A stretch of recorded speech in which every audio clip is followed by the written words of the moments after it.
I'll get him. Don't worry. No, don't touch it, don't touch it.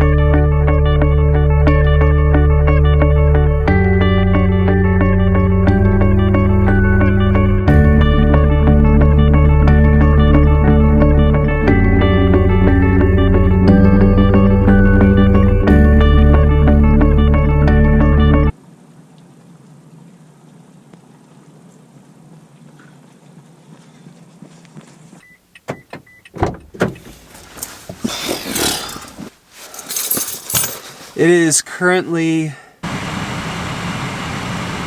it takes about 10 minutes to get to Panera, and Panera stops serving breakfast at 10:30. I hope I can make it.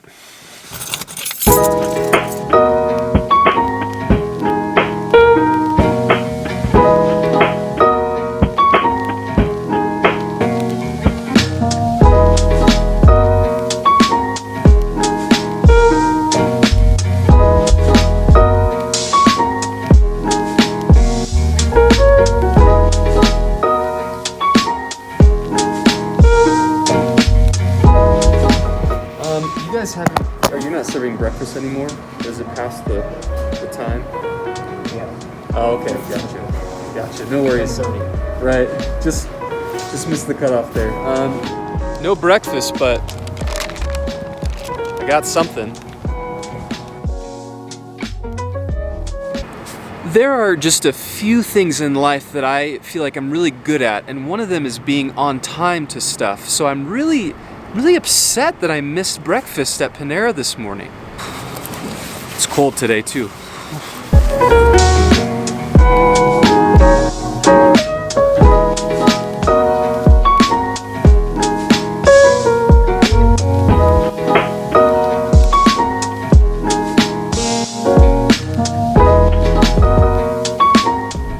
I am a firm believer in the fact that there are absolutely no redeeming qualities in being late.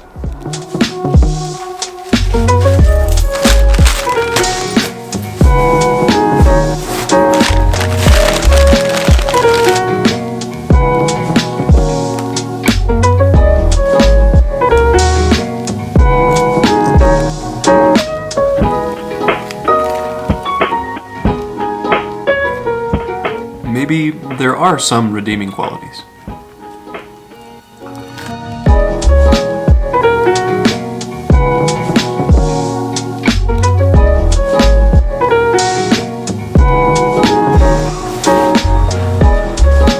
Hello?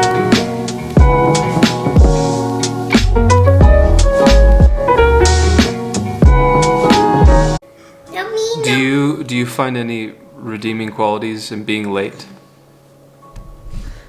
Yes. Sometimes it just works out. Like my mom, when she was younger, she was supposed to get on a flight with her and her two sisters, and they missed their flight because they were late, and that plane ended up crashing. So. Really? Yeah. Justice, do you think there are any redeeming qualities in being late? Yes. Staying up late. Yeah. That's a fun thing about staying up late. Like, actually answered your question. That was pretty good. That was a pretty good answer. Yeah. I'm very impressed for a 4-year-old. Being late is kind of in our story as far as how we ended up being together, right? Well, you being late, not me. Because you're never late. That's right, never late. Well, I was today. Yeah, if I hadn't have been late, we probably wouldn't have gotten together. Yeah. That's a very short version of that story. So you're lucky that I was late. It also is one of the more contentious points early on in our marriage. Not for me. I'm gonna Not for you? I'll get him. Don't worry. No, don't touch it. Don't touch it. Today is day 211, and we're covering Jeremiah 14 through 17. There's really just one thing I want to pull from today's reading, and it's not a very fun, encouraging thing, but I think something that needs to be noted and discussed.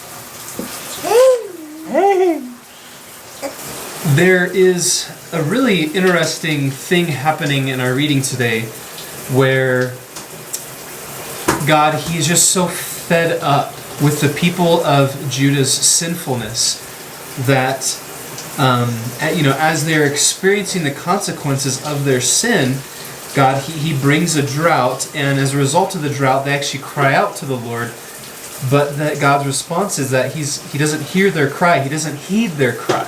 And the crazy thing is he even tells Jeremiah to not pray on their behalf, because even though they're crying out to the Lord for the Lord to save them, that he is not going to restore them this time. Essentially, the people of Judah had ran out of time.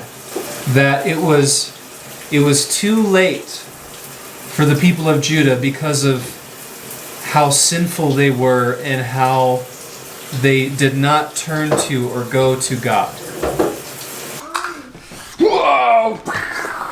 We see this very clearly in chapter 14, verse 10 through 11, as well as chapter 15, verse 1, and verse 6 as well. Like in chapter 15, we see that Moses and Elijah are actually pleading with God to relent from his wrath and judgment he's going to pour out on Judah. But then verse 6 is a response of God saying, basically, I'm weary of relenting. I'm done.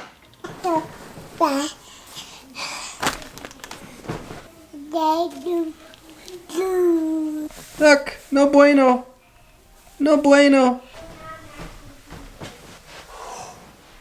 Perplexing but also beautiful thing about this section is later on, I believe it's in 16 or 17, that God calls his people to return to him and he will restore them. With all this, what really hit me was when Moses and Elijah were trying to intercede, but yet God still didn't relent. And it made me think of how Jesus, who is the one that has interceded on our behalf, like the ultimate intercessor, and through his one sacrifice, that it's through him that we are in right standing with God, and we will always have that correct positioning in the presence of God because of what Jesus has done. There is, to me, an encouragement here of, if ever God is calling us to do something, that oftentimes we'll put it off, or we will say we feel like we need to get other stuff done before we follow God in obedience in this particular way. And I think that we have to be careful that we don't wait too long to obey the Lord, but that we follow him in immediate obedience, and that we don't show up late to obeying God. I guess we'll roll with that.